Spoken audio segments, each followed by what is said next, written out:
And we are back on the build phase. I'm Mr. Ben, and today I have two conflicting wants.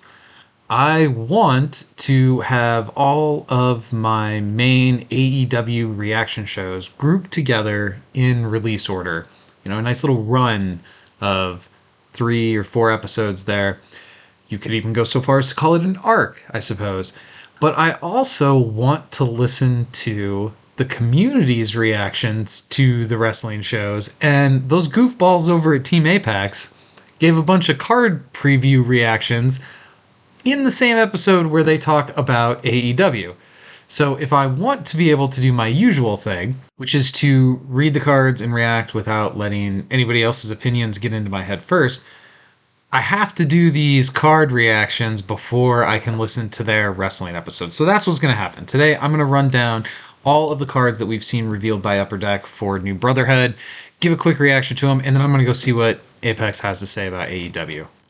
All right, so let's start. This originally was posted on March 3rd. Today is the 16th, so there's going to be a few of these articles we're going to go through here. And oh my goodness, this is a lot of words. Okay, so to begin with, we have a level 2 main character who is a 666 with flight and range, and his name is Joseph. Now, this is clearly Magneto. He's dressed like Magneto. I'm not totally sure. I thought Magneto's name was Eric. I'm not totally sure who this guy is, but whatever. Magnetic suppression, enemy supporting characters can't recover. Oh, that's the ability that's on the original Magneto from the base set. And then he has, so just by default, the keyword that prevents enemy SCs from recovering, that's pretty good on a main character. Master of Magnetism, main phase blue, KO all equipment. Mutant Supremacy, main phase green, KO a face down resource. The future is now. Brotherhood and X-Men supporting characters on your side have +4 attack. And there's just what I want. Main phase, red, choose a face-up Brotherhood or X-Men supporting character on your side. Then put +1 counters equal to its attack on Joseph. I don't know. I don't know what you have to do to level up into this. This is a lot of words.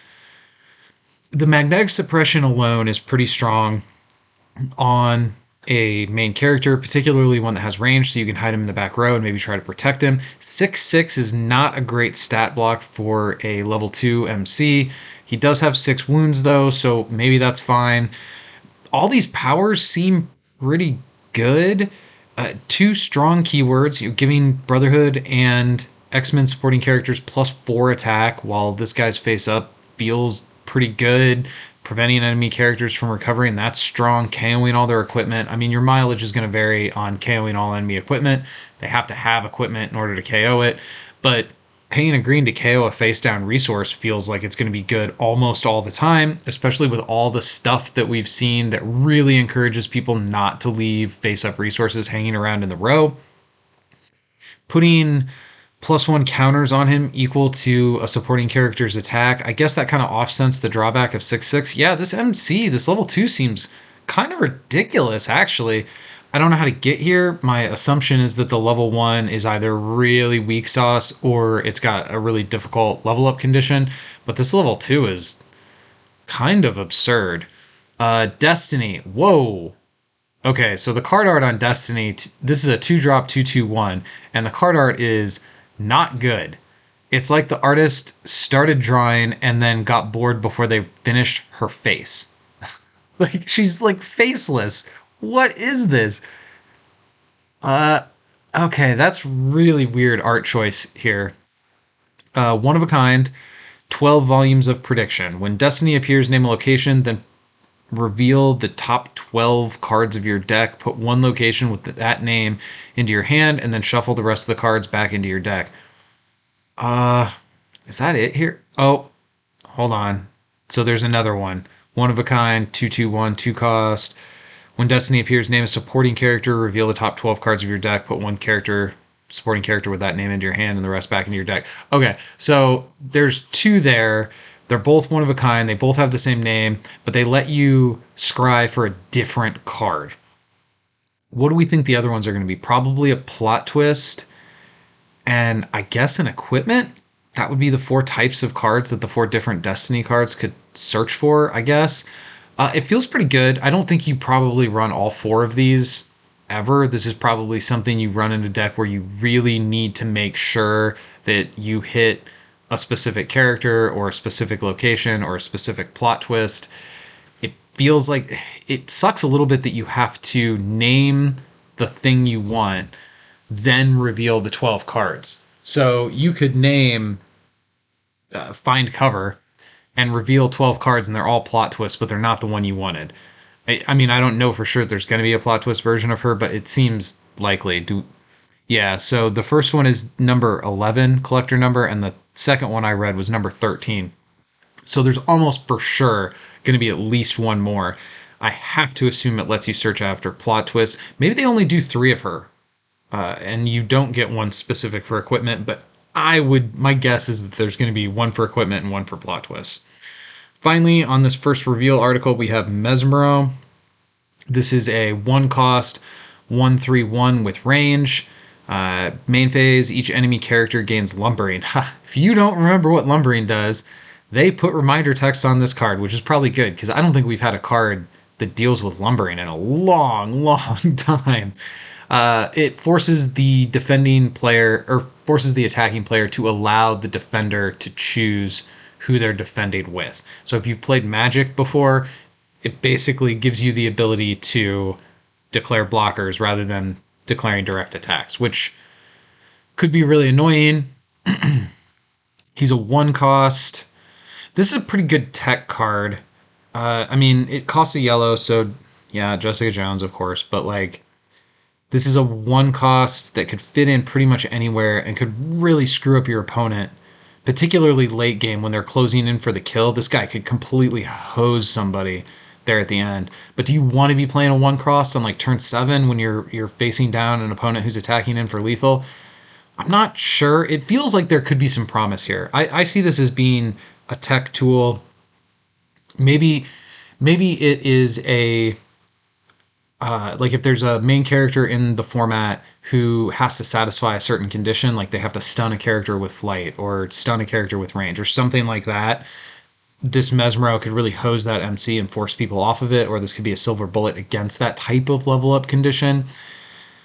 I feel like the meta you're going to want to see for this card to really show value has got to be a real turn right, like get up in your face fight kind of meta. And then he's a disruptive element in that. If we're playing like combos versus combos, it seems like the utility of this card goes down precipitously.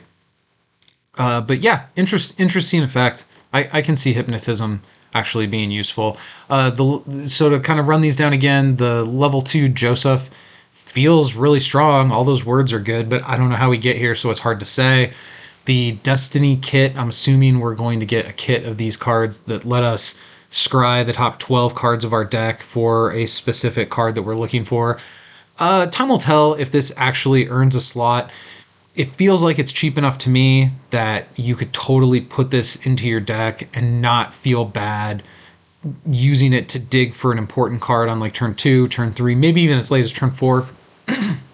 Once you get deeper into the game, though, like if you're underdropping this on turn 5 to try to look for an important combo piece, it feels like you're probably on the back foot and it may be too little too late. But interesting card nonetheless. And Mesmero, again, really all of these I give thumbs up. I think they all potentially have some playable decks that they could fit into. Certainly do things that I think are kind of interesting, specifically that Destiny. I want those Destiny cards to work. All right, moving on to the reveal article that was posted on March 8th. We are going to start with Sauron. All right, 3-cost, 4/1/1. I do not like that stat block for a 3-drop at all. Not one bit. But he's a flight range 4/1/1. When Sauron appears, put a +1 counter on him for each enemy character. Oh, that's kind of interesting. So if they have one character, if they just have their main character, and you play this guy, he's actually a 3-cost 5/2. And if your opponent's really going wide on the board, you could play this guy late in the game, and maybe he could be like a +6. He could be like a 10/7 for 3. That could be interesting. 4 attack, in the air on 3, probably has some uses. He's obviously better the more stuff your opponent has on the board, but your overall performance within any given game is probably worse the more stuff your opponent has on the board. Certainly, if this guy existed during the second chance meta when Sentinels were everywhere, he would have been like swole. He would have been yoked to come out with a field of Sentinels in front of him. I'm not sure. I think he's going to be a little bit meta dependent.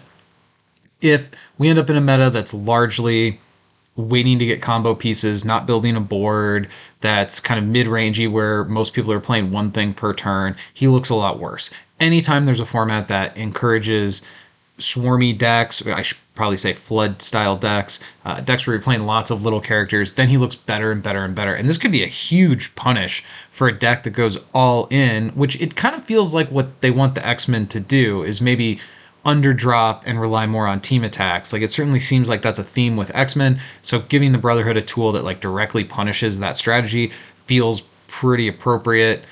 Generally speaking, I mean, if the enemy player has at least 2 characters in play, you're getting 6 attack that can fly and shoot. That feels pretty good. I'm a big fan of getting to at least the breakpoint of 6 on turn 3. This guy clearly can do it. I don't think he's going to fit into every deck, and there's certainly going to be metas that can make him look bad, but okay, I'm with it. I could see myself playing that Sauron. Next up, we have a 1-cost Vanisher, still Brotherhood affiliated. I think all these cards are going to be Brotherhood affiliated. He has range. He's a 3/1/1. Not wild about that stat block. Generally speaking, I do not like 1-drops that require locations. And this guy has a superpower. It is teleportation. It's a main phase power. You pay a red and you hide Vanisher.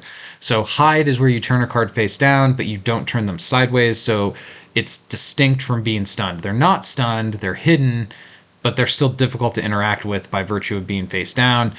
I don't think this guy's probably good enough. He does have range, so I mean, you could play him on 1, kill something safely because you can shoot and they can't. Then you pay a location to...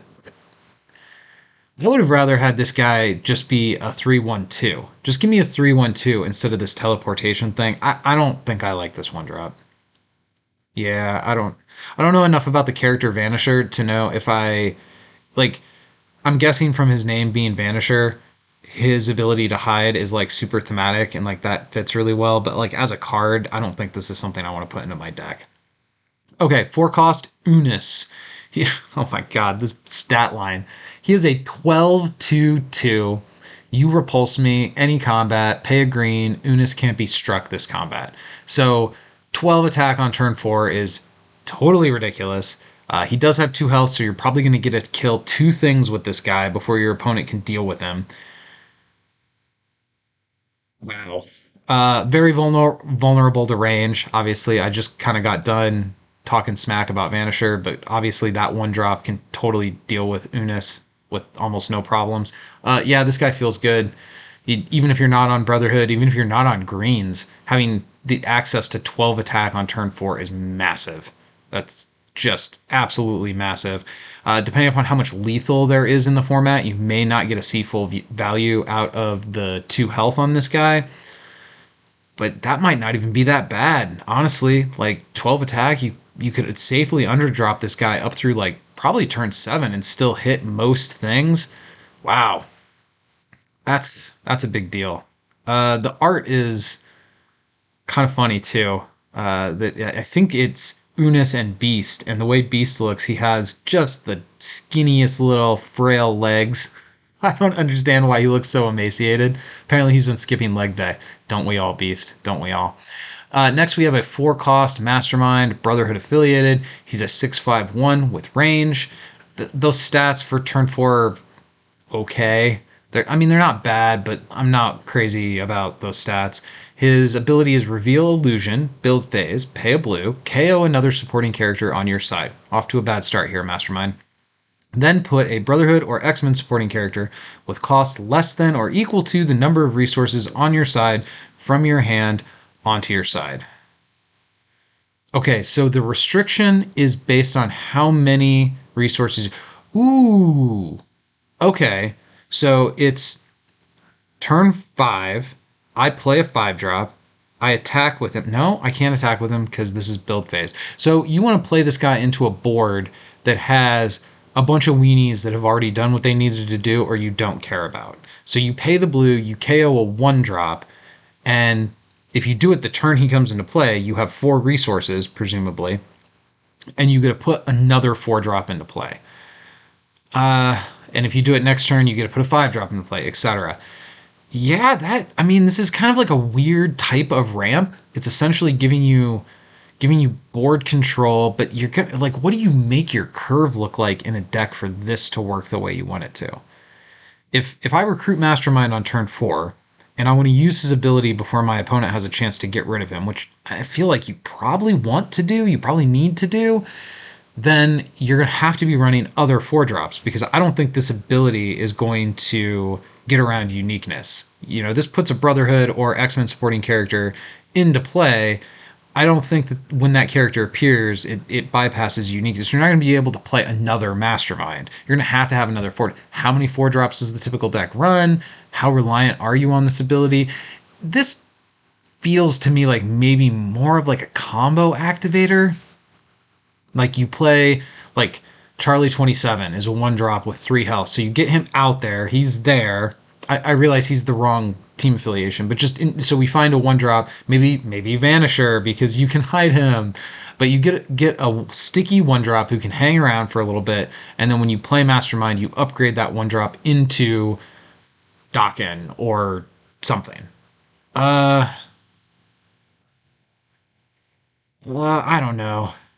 Oh, so the supporting character isn't team checked. So you could KO Charlie 27, but the character that you spawn is team checked. So he would have to turn into a Brotherhood or X-Men.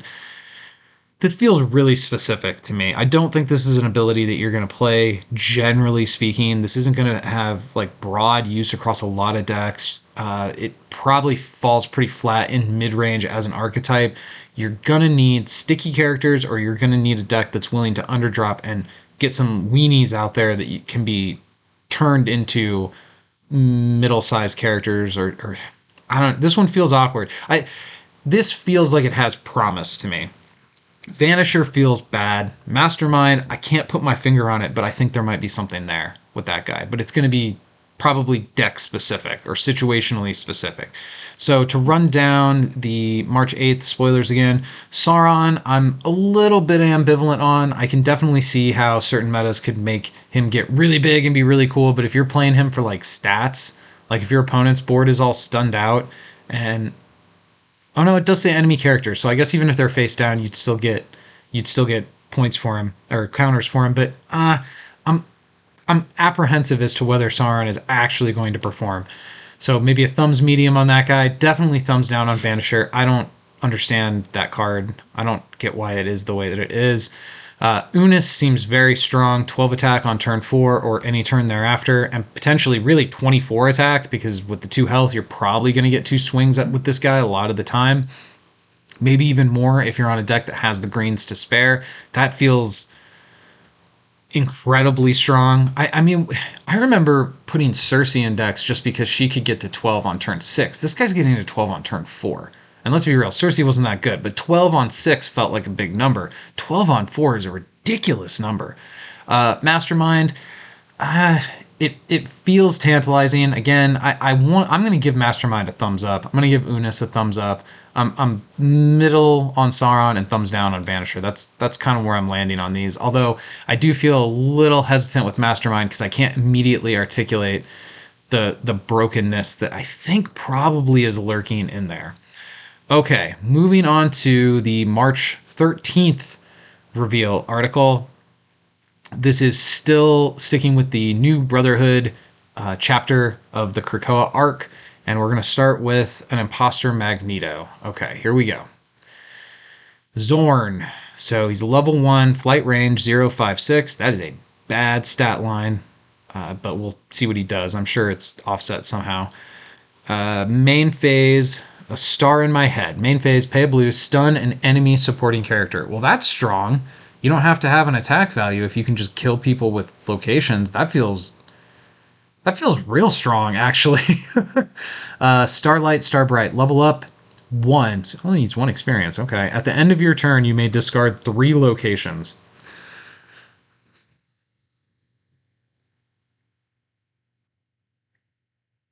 I don't like that. I mean, you can do it on turn one, assuming your draw cooperates. If you're playing this guy, you have to think that you're going to just like stuff the deck full of locations. I don't. I'm going to have to see the level two to know what this guy is. I do not feel confident about this level one, though. The star in my head, pay a blue, stun an enemy sporting character power, is definitely strong. 6 health is good. Flight and range on a main character is good. His stat block of 0-5 feels really bad. This level up condition is incredibly RNG. You may draw those locations in your first hand, or you may not. Even if you put like 20 locations in your deck, you might not see three in the first 3 or 4 turns. But then again, so this feels like another one of these main characters who it's too much when it works well, and most of the time it doesn't work at all. I don't know. We'll have to see what the level two is on that guy before I can really give a full assessment. But overall, I don't like anything level one Zorn is doing. I don't like him. We'll see. Maybe level two will win me over. I don't know. All right, 7 cost Zorn, supporting character, Brotherhood affiliated, flight range 1192. A sun in my head. When Zorn appears, you may heal a wound from a. Okay, this is locked to a supporting character on your side. Okay. I started that sentence and I thought, oh my god, this is something that can heal a main character. No, we have too much of that. Black hole in my head. Main phase, pay a green, disperse an enemy's supporting character. It loses powers, then remove it from the game. So it just basically kills a thing. It kind of mirrors what the level 1 main character is doing, but it specifically says they lose all their powers. So I guess the only character that immediately comes to mind is Mirage. When she comes into play, you get a basic location in your row. When you kill her, you return a basic location from your row to your hand. Obviously, you would not want to disperse her because that would help your opponent keep that ramp that they should lose. So that's a bad example, but this is a card that's going to let you avoid death rattle type, to use a Hearthstone term, death rattle type effects off of the death of supporting characters. But probably more often than not, you don't care about the lose powers. You just care about the remove it from game. I suppose it does have the added utility of preventing any kind of KO pile stuff. So if you're targeting like a Sentinel with this, you're not going to give all the other executive type Sentinels lethal or whatever, or alpha type Sentinels lethal. I don't think I probably want to commit an entire location to removing a single Sentinel, although late in the game, this guy is a 7-drop. If you're playing Sentinels at me that are like plus 12 already because of Praetor and a bunch of Sentinels in the KO pile, maybe you use this type of removal. Probably not, though. Probably this is just pay a green, kill a thing. Which, with an 11 attack to back it up, feels pretty good. You know, you're going to pay your 7 resources for that guy, and then you're going to get 2 kills, most likely.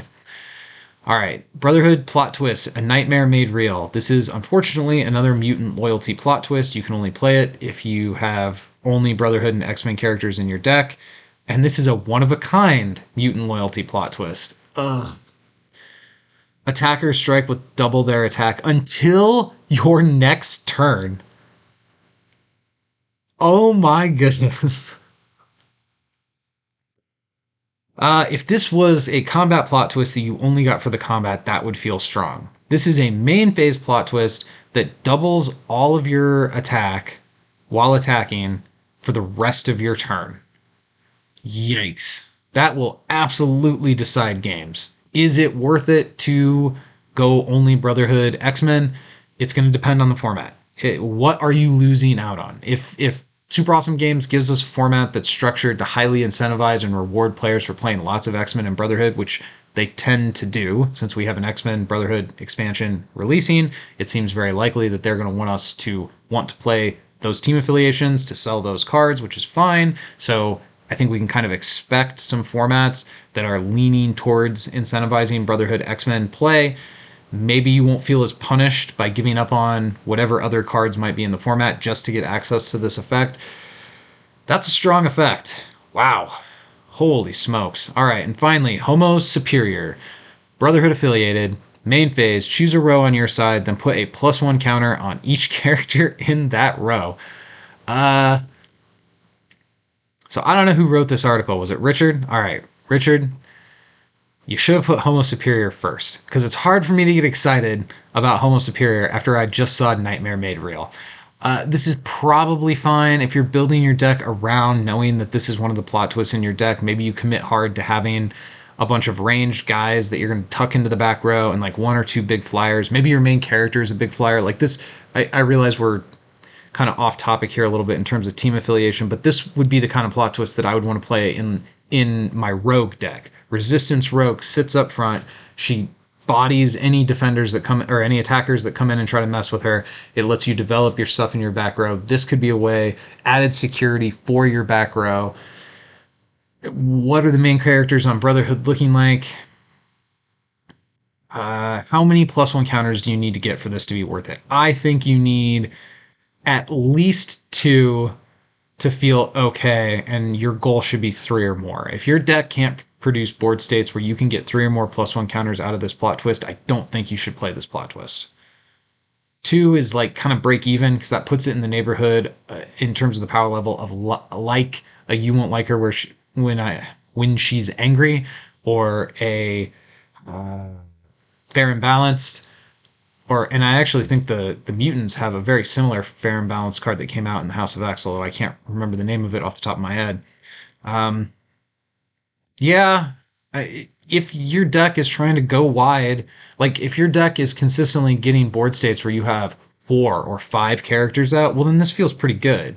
But it's not just building the board, it's also building the board where it's compliant with putting a lot of your characters either in the front or back. This actually reminds me of something that would fit really well with like the Civil War box from last year, where you would have Daredevil up front getting everybody martial artist because of his master martial artist. Then you give them all +1 counters and attack with everybody.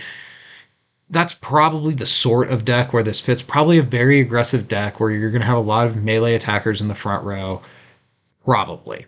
Okay, let's run these down again. Level 1 Zorn, I don't like him. I don't like his level up condition, although some of the other things on this card are actually quite good. 7 cost Zorn feels okay. He's going to heal one of your guys when he appears. He's probably going to kill 2 things, 3 things before he goes away, although it turns 7. The game could be close to being over at that point anyway. Just the fact that he can get your opponent's biggest supporting character out of the way, so then you can attack into the main character, and he comes equipped with flight and range, which means if they have a big flyer blocking their MC, you can get rid of that big flyer. That feels pretty strong. This does feel like a pretty decent 7-drop. The more I think about it, the more I actually like this 7-drop. Nightmare Made Real is ridiculous, but whether or not you can play it really depends heavily on what the format is. Giving up every team other than Brotherhood and X-Men feels like generally a bad idea, so it's hard to justify going mutant loyalty just to get access to this one-of-a-kind card. You couldn't do it just for this one-of-a-kind card. You would have to have other reasons to want to bend your deck in that direction. Like maybe you're playing the Magneto main character where you're kind of rewarded in another way for focusing your deck on Brotherhood and X-Men, and then this is just extra icing on that payoff cake.